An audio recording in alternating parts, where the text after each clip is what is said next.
Hey, welcome everybody. This is Debbie from Delta CX. I'm back on my old microphone, so let me know how it sounds and if you think it should be louder or softer. I'm usually kind of loud. Welcome to episode 239. AI users are neither AI nor users. Discuss. And that's what we're going to do today. This is audience participation because I definitely want to hear what you think when we talk about this topic today. We're going to start the discussion with an article that I wrote, and the article is in the description here on YouTube. Hey, Ana Lucia, so you can definitely follow along with the article or read it later, whatever works for you. And after the article, I'll be checking your comments and your questions and your agreements and disagreements so we can see what you think.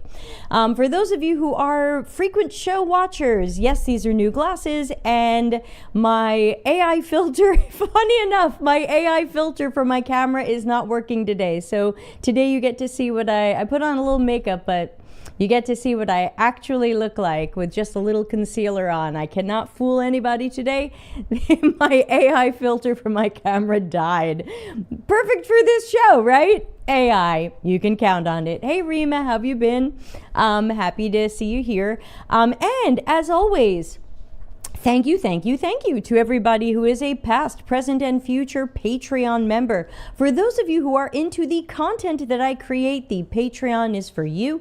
You are the first to know all the stuff that I'm working on and doing and putting out there. And you can join it for free. And then there's some perks starting at as little as $1 American a month.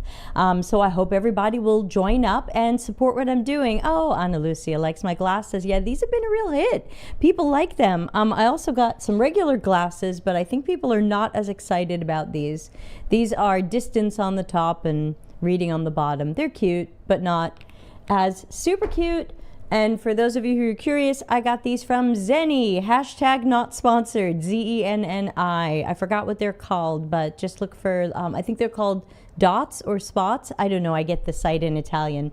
Anyway, let's jump right into the article. And again, this is audience participation. You don't have to agree with me. I definitely want to hear what everybody is thinking, especially since the article we're going to read today, I wrote over a year ago. And we can see, is it still true? Is it no longer true? So many thoughts and questions. So let's, this is my shared screen. And let's flip over to the article. Great. So you should see, yes, me, article, chat room, and here we go. So this was published in April of 2023. Holy cats, everybody. That's over a year ago. So let's see, is this still timely? Is this outdated? Let's give it a read. As the excitement grows around machine learning and things called AI, it's only natural that we would see companies, products, and services springing up and claiming that they will make your life and job easier by replacing some or all of your tasks with something a bot can do. We've already seen so-called UX agencies and studios offering UX research or user research services that include most of the work being done by bots. AI can write the questions we will ask our users and analyze our data more quickly. The studios proudly post to LinkedIn that they don't need to speak with users because AI can tell us users' needs. Just ask ChatGPT what millennials need from shopping websites and boom, we're done. If we take the U out of UX, it's not user-centered or customer-centric. It's bot-centered research or design. It can lead to poor or incorrect strategies, decisions, products, or services. I imagine a future meeting about a project failure where someone in leadership asks why we thought this project was a good idea. Someone will say that we saved time and money by working with AI instead of users. I wonder how that will go over and if we will see that person held accountable at all. Without accountability, there's no incentive to do or be better. While we will see some tools making parts of research work more efficient, critical thinking is a must. Not everything a bot spits back is accurate or a good idea. I've experienced and heard about AI summaries that missed key points. Additionally, many of the answers and ideas are extremely generic and not always actionable. If ChatGPT tells you that millennials want more sustainability from e-commerce websites, do we know what to do? Do we know how these people define sustainability and how our target audiences expect us to execute on that? Make sure you use great critical thinking and spin up proper qualitative research where you lack the evidence and knowledge that drives better strategies, decisions, products, and services.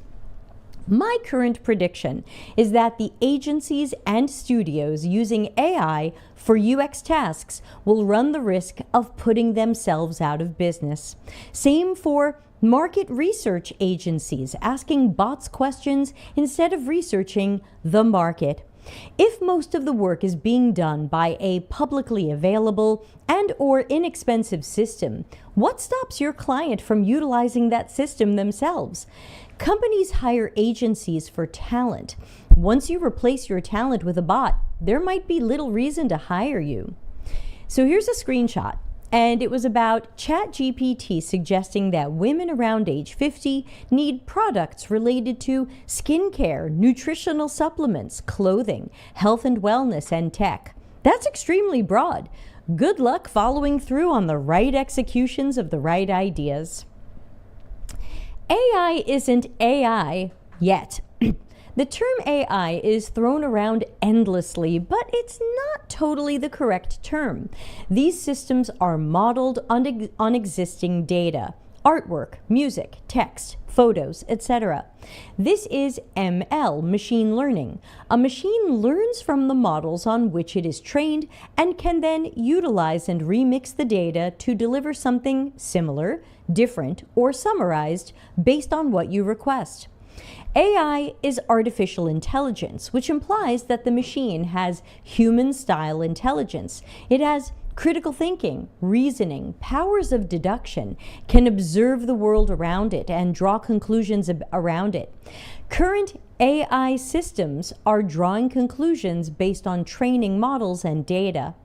As many people are reporting factual inaccuracies in ML responses, including my own biography, we must be extremely careful and use our critical thinking when getting any bot-driven content or ideas.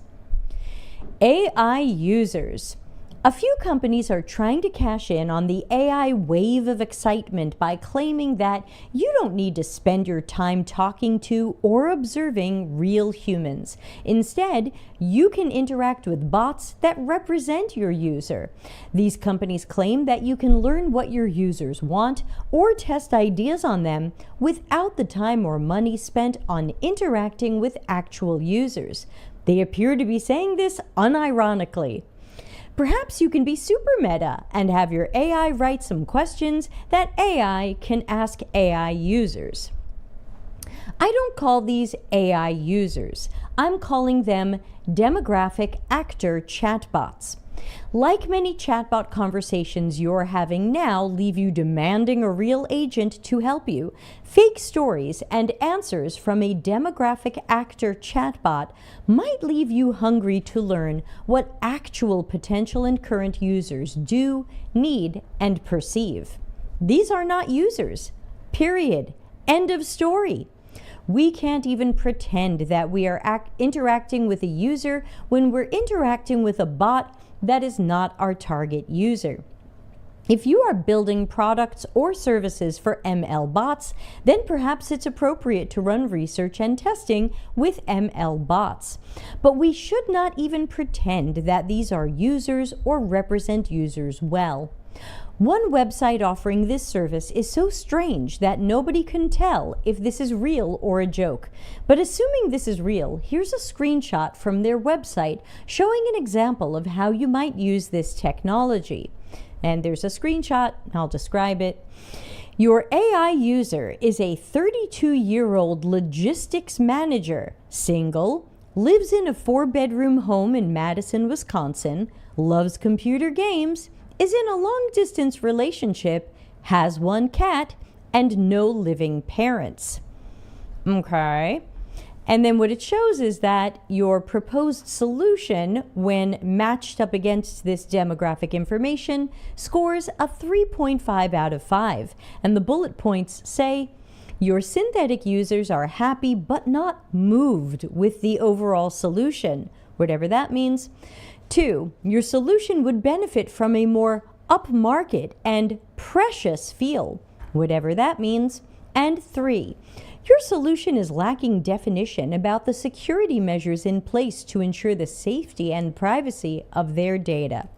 Okay, so that's a description of the screenshot, other than there is a black man, a photograph of a black man, and a cartoon character that's supposed to represent this person, and the cartoon character is not black, but we'll get there. So, quick questions. Does your long-distance relationship partner know you're single? That's right, everybody. Let's roll back for a second. This actually said this person is single and in a long-distance relationship. Fantastic. Another quick question. Our target audience was orphaned by age 32. Will we design differently for someone with living parents? If not, then this information is meaningless. Do many single people live in 4-bedroom homes? A black man represented by a white cartoon character? See my section on marginalized groups later in this article. Normally, demographics like these go with market research. We believe that if we put people into what I call lazy buckets, we will understand what they need so we can deliver that. Those of us working in CX and UX know that you can't paint demographic groups with a broad brush under the best of circumstances. Trying to turn your user into a chatbot is far from the best of circumstances.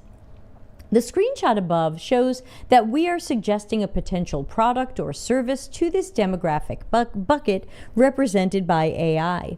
I already read what the bot scored the solution and the reasons it gave for the 3.5 out of 5 score.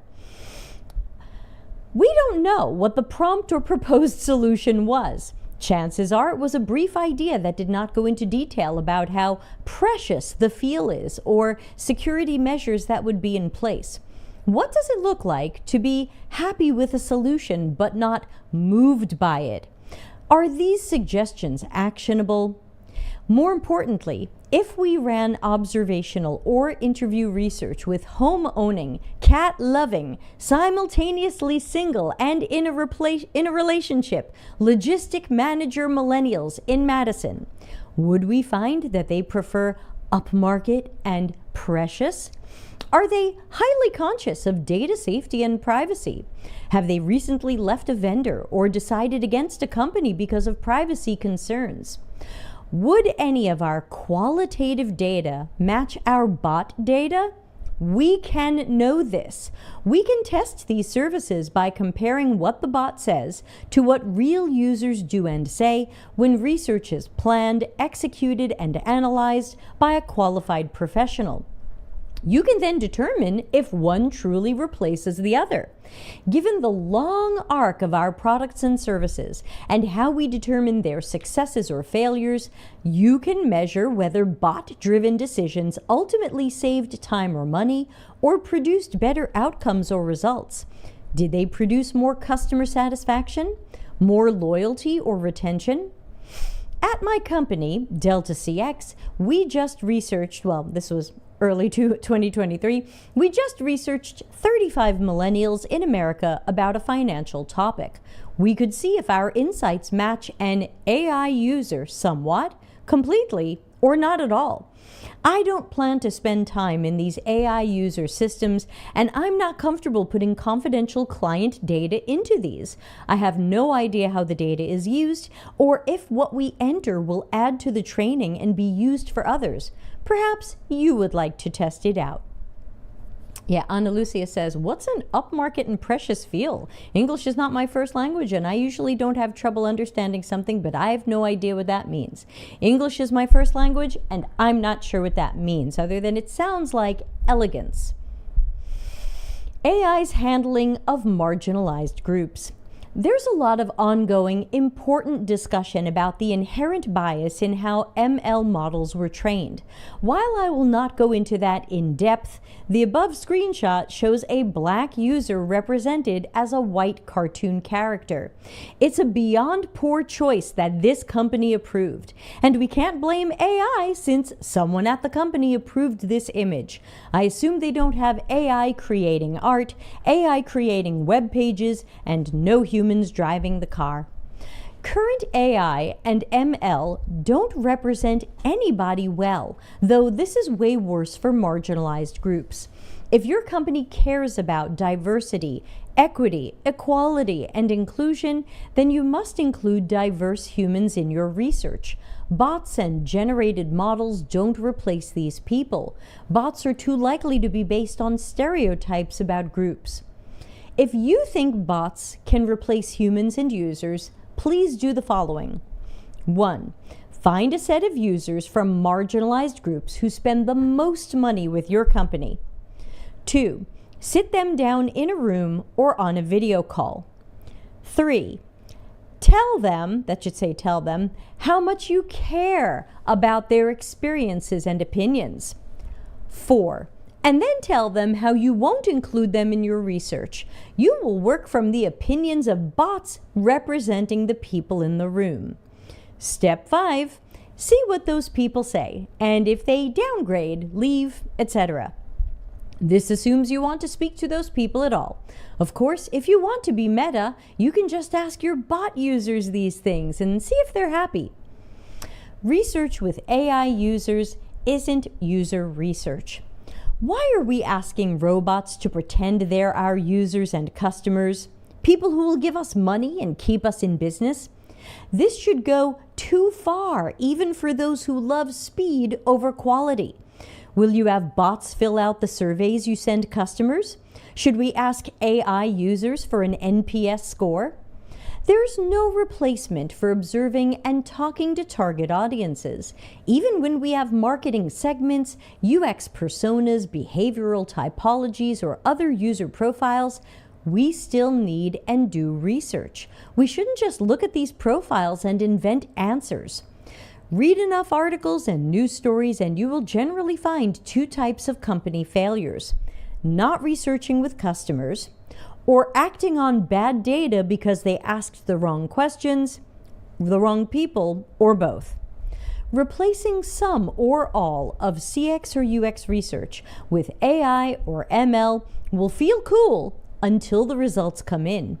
When customers are complaining or leaving, someone way above us will wonder why we did this project or why the project happened how it did. If we do the math on the full arc of the project and its outcomes, we should learn that working with AI might be fun, but it's not a replacement for real CX and UX research. If it replaces your market research, perhaps that says something about your market research.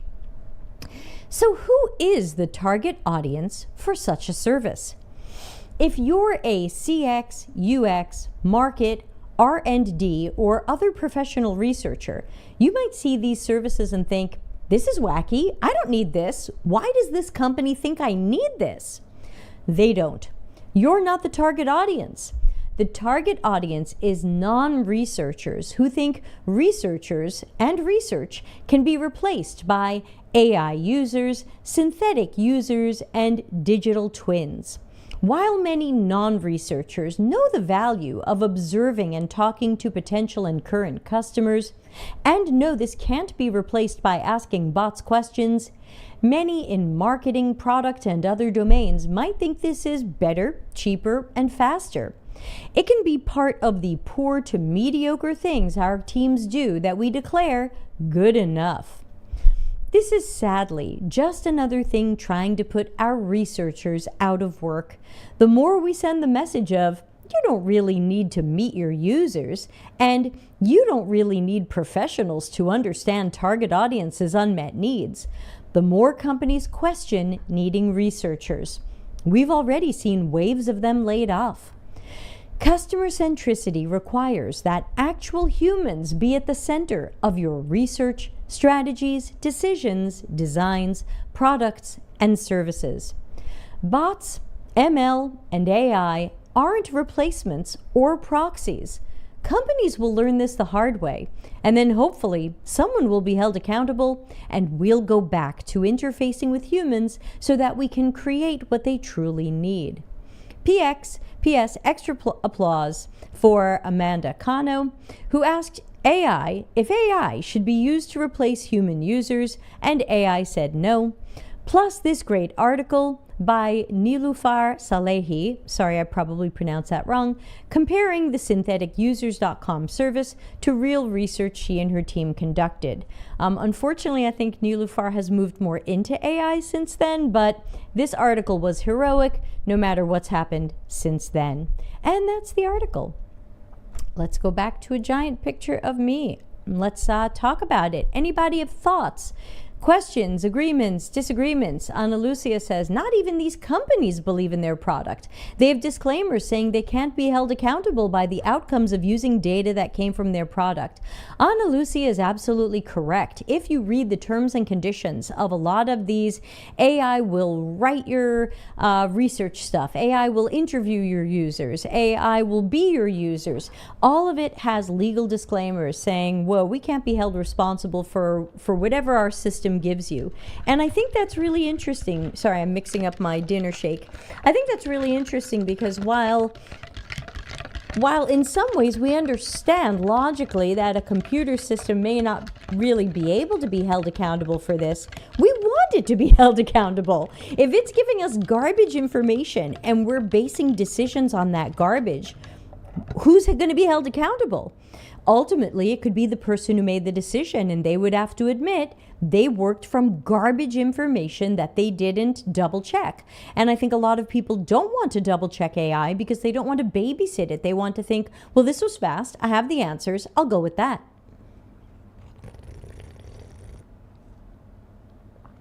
Yum, yum.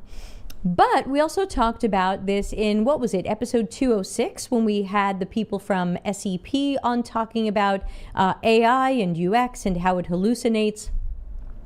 Here we are, over a year since I wrote that article, and sadly, I would have to say, maybe I'm biased, that I'm still right. We've seen a lot more UX people laid off in 2023, and I'd written that article in early April 2023. 2023 was a year of continued layoffs, and some of that might be due to AI or the general message of, hey, anybody can do this work. This work isn't that important. Just go find 10 people who like your idea, and that's it. Discovery done, which is not the case, but whatever. We've also seen that while AI has certainly evolved and gotten better, in many ways it still has the same problems. Maybe it's faster, maybe it's been trained on more things, and some would say it's been trained on things unethically. It's been trained on artwork and music and people's voices and original creations that they didn't say they wanted in those systems and databases and training models. So I don't feel like in the last year plus since I wrote that article that we've answered a lot of these questions. I think we still have a lot of these questions and concerns around ethics and training and outcomes and outputs.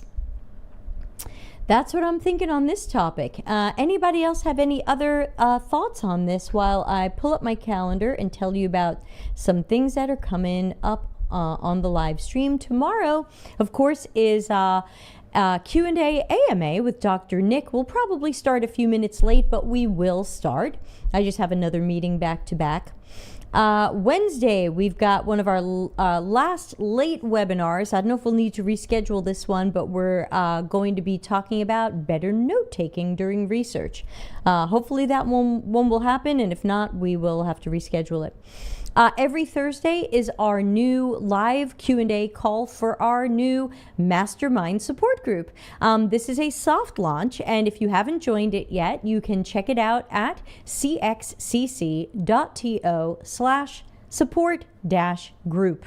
And we have a call every week to help people in a sort of mastermind group coaching kind of universe. So if you are currently working in UX, this group is for you. If you are between jobs or looking for a job or still learning, this group is probably not for you. Apologies there. And let's see, what else?